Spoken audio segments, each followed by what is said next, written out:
Hello दोस्तों। आज हम लोग इस वीडियो में डिस्कशन करने जा रहे हैं कि अगर आपको एसआईपी और लमसम दोनों में से किसी एक को चुनना है तो आप किसको चुनोगे। तो चलिए आज हम लोग डिस्कशन को स्टार्ट करते हैं। तो सबसे पहले हम लोग देख लेते हैं कि हमारा आज का जो डिस्कशन है वो है एसआईपी अच्छा है या फिर वन टाइम यानी लमसम म्यूचुअल फंड अच्छा है। तो सबसे पहले हम लोग डिस्कशन को करेंगे तीन फेज में। तो पहला फेज में हम लोग बात करेंगे जो सैलरी होल्डर है उनके केस में क्या होगा।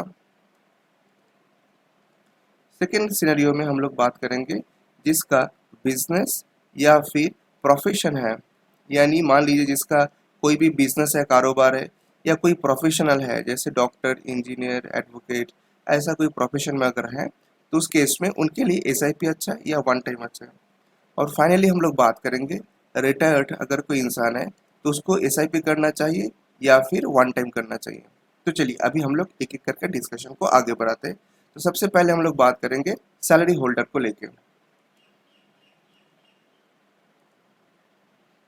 अब देखिए सैलरी होल्डर की अगर हम लोग बात करें तो यहाँ पे जो चीज़ देखने को आता है वो है कि आपका सैलरी ब्रैकेट जो है वो किसी भी लेवल पे हो सकता है। वो 40,000 पर मंथ हो सकता है या फिर पर मंथ 3 लाख रुपए भी हो सकता है या उससे ज़्यादा भी हो सकता है। तो उस केस में आप कैसे सिलेक्शन करेंगे कि आपको एसआईपी करना है या वन टाइम करना है। देखिए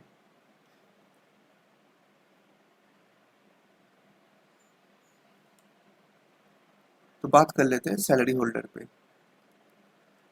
तो सैलरी होल्डर अगर आप एक है तो आपको सबसे पहले ये देखना है कि आपका एज ब्रैकेट क्या है। तो हम लोग एज ब्रैकेट को तीन हिस्सा में डिवाइड कर लेते हैं कि अगर आपका एज अप टू 30 है तो इसके लिए आपको एक प्लानिंग चाहिए। अगर आपका एज 30 टू 50 है तो उस केस में आपके लिए अलग प्लानिंग है। और अगर आपका एज 50 टू 60 है तो उसके लिए अलग प्लानिंग है। क्योंकि 60 के बाद आप सीनियर सिटीजन हो जाते हो तो आपके लिए रिटायरमेंट प्लानिंग जो है उसको लेकर हम लोग बात करेंगे। अब देखिए अप टू 30 अगर आपकी एज है तो यहाँ पे जो चीज़ आपको दिमाग में रखना है कि इस एज पे जनरली देखा गया है कि फैमिली रिस्पॉन्सिबिलिटी कम होते हैं। तो इस केस में मैं आपको सजेस्ट करूंगा कि आपका जो भी सैलरी पैकेज है उसमें से कम 30% और उससे मैक्सिमम 40% तक आप एसआईपी कीजिए। ये आपको करना है, हर हाल में करना है। इसके साथ आपको लमसम करना है। अब लमसम कैसे करेंगे, देखिए आप हर महीना जो सैलरी कमा रहे हैं उस पर आप एसआईपी कर रहे हैं, बाकी जो पैसा बचा है वो आप फैमिली मेंटेनेंस के लिए या जो आपका खर्चा है वो आप खर्चा के लिए आप यूज़ कर रहे हो। उसके बाद भी कुछ पैसा रह जाएगा तो हो सकता है, मैं आपको एक एग्जांपल दे रहा हूँ कि आफ्टर 6 मंथ आपको ऐसे देखने को मिले कि आपके पास 1 लाख रुपए का जो अमाउंट है वो सेविंग्स में पड़ा हुआ है। तो ये जो अमाउंट है इसको आप लमसम में कर दीजिए। तो आपको याद रखना है कि आपको हर महीना एसआईपी करना है और एसआईपी का रकम है 30 टू 40%। और हर 3 महीना 6 महीने में जो एक्यूमुलेट होंगे आपका वेल्थ उसको आपको लमसम में इन्वेस्ट करना है। अब आते हैं 30 टू 50 अगर आपकी एज ब्रैकेट है तो क्या होगा। देखिए ये जो एज है ये सबसे क्रिटिकल एज है क्योंकि इसमें देखा गया है कि सबसे ज़्यादा जो खर्चा है इसी एज में आते हैं। घर का ईएमआई देना, शादी करना, बच्चों का पढ़ाई तो इस एज में होता है। तो उस केस में हम ये देखे हैं कि आपका जो भी इनकम है उसका मैक्सिमम पोर्शन ही आपका फैमिली मेंटेनेंस में चला जाता है। फिर भी आपको कोशिश करना चाहिए कि हर मंथ कम से कम 15% से 20% आप एसआईपी करें। यानी आपका जो भी सैलरी है उसमें 15 से 20% आपको एसआईपी करना है। प्लस सेम तरीके से हम बोलेंगे कि आफ्टर 3 मंथ्स या 6 मंथ्स आपके पास जो भी आपके पास बैलेंस बच जाता है उसको आप लमसम में डाल दीजिए। अब आ जाते हैं 50 टू 60। अब 50 टू 60 ऐसा एज ब्रैकेट है जहाँ पे आपका जो भी फैमिली एक्सपेंडिचर है वो मैच्योरिटी लेवल में जा चुका है और धीरे धीरे अभी वो डिक्लाइन मोड में आएगा। क्योंकि ऐसा होता है कि जब आप 55 या 56 ऐसा एज ब्रैकेट में आ जाते हो तो आपका घर का जो अदर मेंबर है वो भी इनकम करना चालू हो कर देते हैं। तो उस केस में क्या होता है कि आप पे उतना फैमिली बर्डन नहीं रहता है। तो फिर यहाँ पे हम बताएंगे कि और आपका और एक चीज़ आपको ध्यान देना है कि आपके पास और 5 या 10 साल मैक्सिमम है, उसके बाद आपको रिटायरमेंट फेज में जाना है। तो इस साल आपको कम से कम 25 टू 35% का जो है वो एसआईपी करना चाहिए। प्लस साथ में जो भी पैसा आपको बचेगा वो पैसा आपको रिटायरमेंट फंड के लिए अभी आपको इन्वेस्ट करना है। तो ये रहा सैलरी होल्डर के लिए म्यूचुअल फंड प्लानिंग। अभी हम लोग बात करेंगे कि अगर आप बिजनेस या प्रोफेशन में हो तो आप कैसे अपना जो फाइनेंशियल प्लानिंग है म्यूचुअल फंड के केस में वो कैसे करेंगे। चलिए अब हम बात करते हैं बिजनेस या प्रोफेशन के लेके। तो अगर आप बिजनेस और प्रोफेशन में हो तो मैक्सिमम केस में देखा गया है कि अगर एज ब्रैकेट की बात करें तो 35 एज एक ऐसा क्रूशियल एज होता है जिसके बाद ही बिजनेस या प्रोफेशन में जो भी है वो मोटा इनकम करना चालू कर देते हैं। महीने पे लाख रुपए से 3 लाख 5 लाख 10 लाख रुपए इसी एज ब्रैकेट में आना चालू कर देता है। पर जो भी पैसा आपका आएगा वो पैसा पूरा आपका इनकम नहीं, क्योंकि उसमें से आपको बहुत सारा खर्चा बियर करना है। ऑफिस रेंट देना है, सैलरी देना है, या फिर जो मशीनरी है उसका ईएमआई देना है, बैंक लोन रिपेमेंट करना है, तो बहुत सारा चीज़ आ जाता है। तो बिजनेस या प्रोफेशन में अगर आप हैं तो इसमें एक क्रिटिकल चीज़ देखा गया है कि हर महीना इनकम इक्वल नहीं रहते हैं। हर महीना में क्या बोलने का मतलब है कि मान लीजिए जो भी बिजनेस या प्रोफेशन में है अगर वो सीजनल बिजनेस है, जैसे कपड़ा की अगर बात करें तो कपड़ा बिजनेस में अगर आप है तो नॉर्मली देखा गया है कि अगस्त से लेके दिसंबर तक ये जो पीरियड होता है इसमें सबसे ज़्यादा कपड़े का सेल होता है, क्योंकि इसमें फेस्टिवल वगैरह होते हैं। तो आपका साल में जितना रेवेन्यू आएगा उसका मैक्सिमम रेवेन्यू इसी जो बिजनेस साइकिल में आएगा, और बाकी का जो महीना है उसमें उतना ज़्यादा आता नहीं है। तो इस केस में मैं आपको सजेस्ट करूंगा कि अगर आप 35 एज की ब्रैकेट में हैं तो आपको लमसम की तरफ जाना है। और लमसम में कैसे जाना है देखिए, मान लीजिए मैं आपको एग्जांपल दे रहा हूँ कि किसी महीना आपका 6 लाख रुपए का इनकम हुआ है। तो 6 लाख रुपए इनकम तो हर महीना आपको नहीं होगा। तो 6 लाख रुपए में से आप फ्लैट 3 लाख या 4 लाख रुपए जो है वो आप लमसम में डाल दीजिए। तो ये आपको करना है। प्लस आप देखिए हर महीना आपके पास थोड़ा थोड़ा पैसा आते जा रहा है। तो उस पैसे का एक मिनिमम पोर्शन आपके लिए ज़्यादा नहीं बताऊंगा मैं, 5% अगर आप एसआईपी करेंगे तो वो भी आपके लिए सही है। क्योंकि यहाँ पे जो बिजनेसमैन है इसके लिए हम लोग मैक्सिमम लमसम पे फोकस करते हैं। एसआईपी जो है उसमें अगर आपका एक्सपोजर कम है तो भी चलेगा। ये रहा 35। अब बात कर लेते हैं 35 से लेके 55। देखिए ये 35 से लेके 55 जो ये जो ब्रैकेट होता है उसमें बिजनेसमैन अपना मैच्योर्ड लेवल में पहुंच जाते हैं।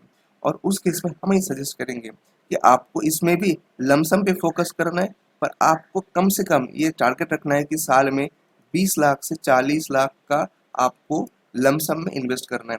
प्लस एसआईपी छोटा बहुत अगर आप कर लेंगे तो ठीक है, उसमें कोई दिक्कत का बात नहीं है। अगर आपका 5% एसआईपी की जगह पे आप मान लीजिए 10% भी एसआईपी करते हैं तो वो भी आपके लिए बहुत है। पर आपको फोकस करना है लमसम पे।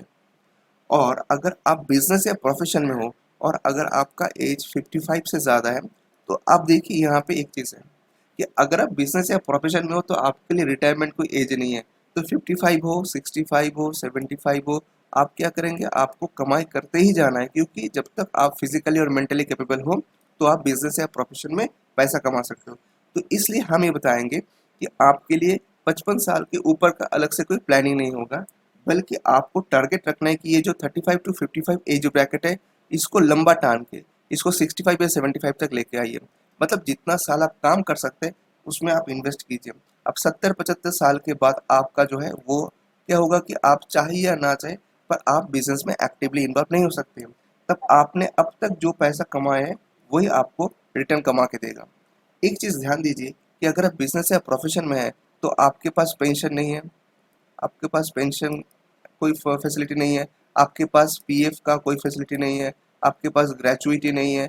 तो आपके पास जो भी है वो है कि आप लाइफ भर जितना पैसा कमाए हैं वही पैसा अभी आपको रिटर्न के हिसाब से आना चाहिए, ताकि आने वाला टाइम जो है वो आपका अच्छे से बीत जाए। चलिए अब हम लोग बात करते हैं रिटायरमेंट अगर फेज में अगर आप है या रिटायर हो चुके हैं तो उस केस में आपके लिए एसआईपी अच्छा है या फिर लमसम अच्छा है। तो चलिए देखते हैं, बात करते हैं। तो अगला आप रिटायर्ड एक एम्प्लॉय है। तो रिटायर्ड एम्प्लॉय होने का मतलब है कि आपका एज जो है 60+ है। अब 60+ होने का भी हम लोग इसको बहुत सब कैटेगरी में डिवाइड कर सकते हैं कि अगर आपका एज 60 टू 72 के हैं तो आपके लिए एक प्लानिंग होगा। अगर आपके 72 से ऊपर है तो और एक प्लानिंग होगा। अब देखिए अगर आपके 60 टू 72 इस ब्रैकेट में है तो मैं आपको सजेस्ट करूंगा कि अगर आपका पेंशन है तो आप एसआईपी में जा सकते हैं। और एसआईपी में कितना जाएंगे, देखिए अब आपको पेंशन मिल रहा है, पेंशन अमाउंट जो है वो सैलरी का हाफ हो जाती है, किसी किसी जगह पे 1/3 भी हो जाते हैं। तो आपको ज़्यादा नहीं आपका जो भी पेंशन अमाउंट है उसका 10% आप SIP कर सकते हैं। प्लस जो कम आपको अभी करना है वो है कि अगर आपका पेंशन अमाउंट उतना ज़्यादा नहीं है तो आप SWP कीजिए। आप SWP क्या है, देखिए मैं आपको बता रहा हूँ। SWP है कि आप कोई भी एक फंड हाउस चुन लीजिए। मैं आपको एग्जाम्पल के हिसाब से बता रहा हूँ कि ICICI एक प्रूडेंशियल फंड हाउस है। उसमें आप क्या कीजिए, 25 लाख या 30 लाख रुपए या 50 लाख जो भी आपका फिनेंशियल कैपेबिलिटी है उसको जमा कर दीजिए, उसको लमसम इन्वेस्ट कर दीजिए और अगले महीने से विथड्रॉ चालू कर दीजिए। महीने में 15,000, 20,000, 25,000 जो भी आपका एडवाइजर सजेस्ट करेंगे उसी हिसाब से आप विथड्रॉ करना चालू कर दीजिए। तो क्या होगा, आपका अगर पेंशन अमाउंट कम है तो यहाँ से जो पैसा आएगा वो आपका जो पेंशन का अमाउंट में डेफिशिएंसी है उसको ऑफसेट कर देंगे। तो मैं आपको सजेस्ट करूंगा कि अगर आप इस ब्रैकेट में है तो SIP में जरूर जाए और साथ साथ SWP ये मैंडेटरी है, आपको करना ही है।